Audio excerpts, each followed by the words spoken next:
When we look at what it takes to excel in this market, I'm reminded of the book I read years ago called The Discipline of Market Leaders, which inspired this series. And in there, what's interesting is that they highlight 3 dimensions on where companies can grow and succeed. The first dimension was product leadership. In other words, be on the cutting edge of offering different products. The second one was operational efficiency. Be so good at driving down costs and passing that value on to your customers that is your differentiator in the market. The third option is move from customer responsiveness to customer intimacy. Customer intimacy is basically where you're basically sitting next to the customer, advising them on how to grow their business or how to activate or get rid of a problem.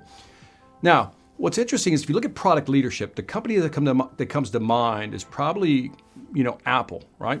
Always on the cutting edge, creating different products. When you look at operational efficiency, what comes to my mind is Walmart, always driving down costs, negotiating the best price on our behalf, and then passing that saving on to the consumer.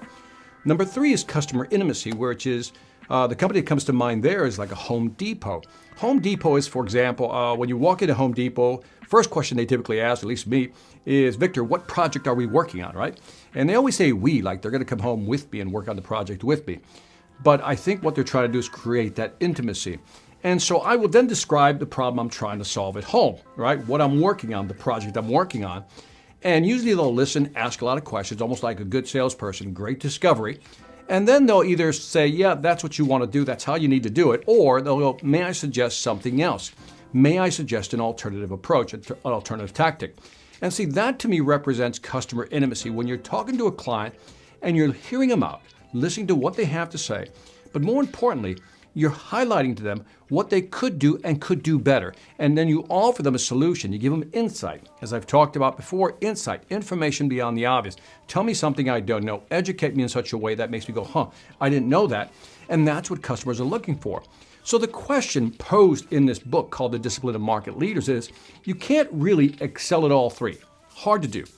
But the best of the best companies excel at one dimension, whether it's product leadership, operational efficiency, or customer intimacy. Now you have to hold the standard on all 3. So let's say if we got a little circle here from 0 to 10, the circle has to be at least at the 5 range, right? In other words, all 3 dimensions have to be meeting the minimum standard.